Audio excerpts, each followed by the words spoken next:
I've got one last video for you guys this week.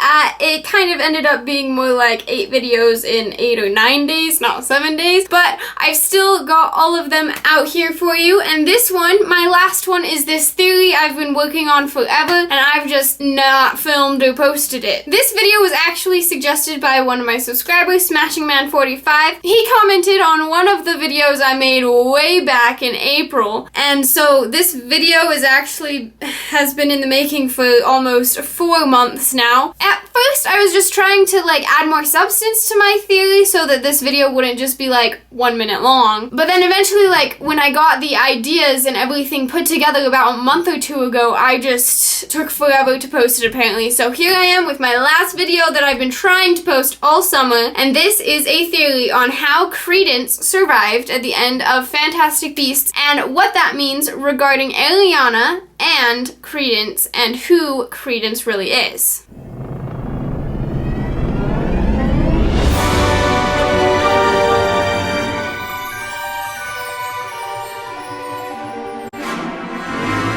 So the first question here is, how did Credence survive? We all know that he did at the end of Fantastic Beasts and where to find them, but it's not really explained how or why. At the end of Fantastic Beasts, you can see that one of the black wisps that was dispersed when the whole MACUSA blasts him floats away kind of its own will still. It's not just dispersing, it's still kind of moving. So we could infer from that kind of what happened. And then also you can see in a deleted scene from Crimes of Grindelwald that the wisp continues on. It moves through the streets of New York until it finds a spot where it just becomes Credence again. And so there it kind of shows you the how of what happens, that he kind of just survived. There's a piece of the Obscurus that lived on and it just became Credence again. But really what makes me wonder is why? Why did he actually survive? Shouldn't that blast kill Credence? It seemed to destroy the Obscurus. But my theory is that since he was in his Obscurus form, it was actually impossible for him to die. I mean, if you think of it, an Obscurus really is just this dark, powerful force of raw magic. And how could it being blasted by magic actually destroy it when really magic is what it is? Plus, an Obscurus is shown as super powerful and it can destroy basically anything, and it just doesn't make sense as there being a way of it being destroyed, since it is kind of just this dark cloud of magic. The only way we know for sure that it can be destroyed is if it basically dies of starvation when its source, the source of magic and life, the host that it is living in, the Obscurial, dies just in their human form. So summary up to this point, an Obscurial cannot die when in their Obscurus form, and that's why Credence survived when the MACUSA blasted everything they could at him. He couldn't die because he was in his Obscurus form. Now, thinking about that, how an Obscurus can't be destroyed only if its host dies, I was wondering about the implications for Ariana Dumbledore. And that's because I'm pretty sure that 97.5% of the Harry Potter fandom agrees that Ariana was an Obscurial.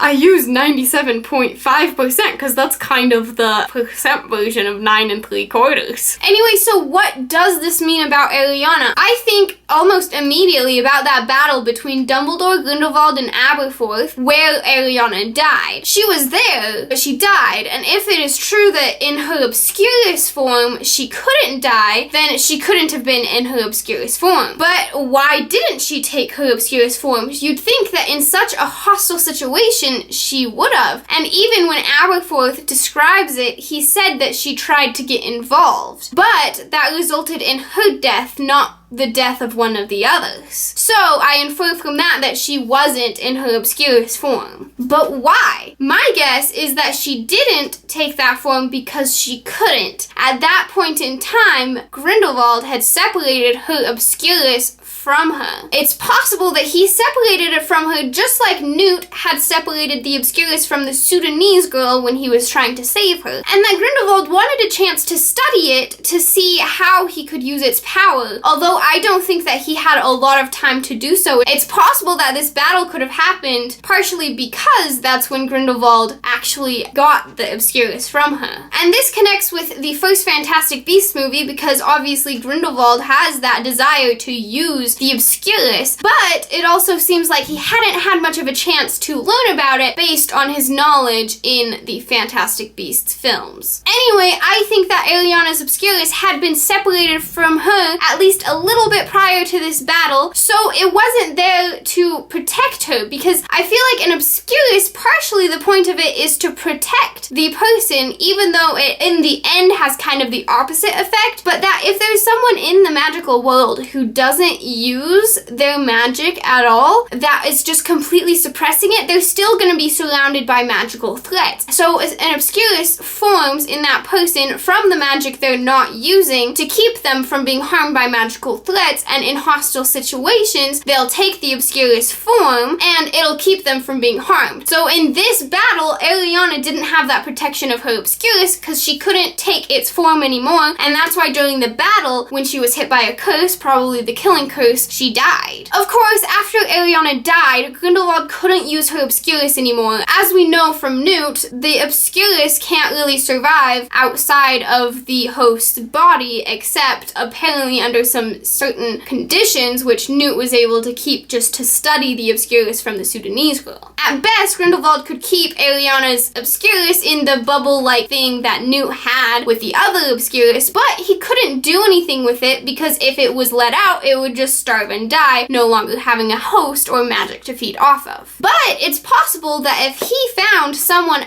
else to become a new host, then maybe it could survive and he could use its power in the future. So it's possible that maybe Grindelwald found a baby or a child to be a new host and was able to attach the Obscurus to the new person, and that person happened to be Credence. But also, he didn't know the age or gender of the Obscurial in Fantastic Beasts, so it's possible that someone else did it for him. But then I also think maybe there's a possibility that Dumbledore did it, completely independent from Grindelwald, and Grindelwald wasn't able to keep the Obscurus after Ariana died, that Dumbledore kept it and wasn't trying to keep the Obscurus alive for power, but in an attempt to get at least a portion of Ariana back. Either way, I think that Credence was just a random child who originally had no relation to the Dumbledores. But Ariana's Obscurus was attached to him, and so since a part of him is Ariana, mainly his magic, that makes him a Dumbledore in a magical sense. His magic is Ariana's, and that's what attracts the Phoenix to him in Crimes of Grindelwald. And that's also what makes him a Dumbledore in Grindelwald's eyes. That and the fact that that will probably give Credence a reason to not like Dumbledore in the future.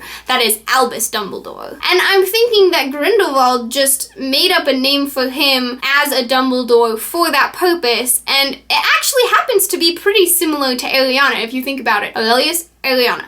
Aurelius, Ariana. Aurelius, Ariana. Aurelius, Ariana. It's like a tongue twister. But how do we know if this is right? I guess we're gonna have to wait like another 2.5 years for the next movie to come out.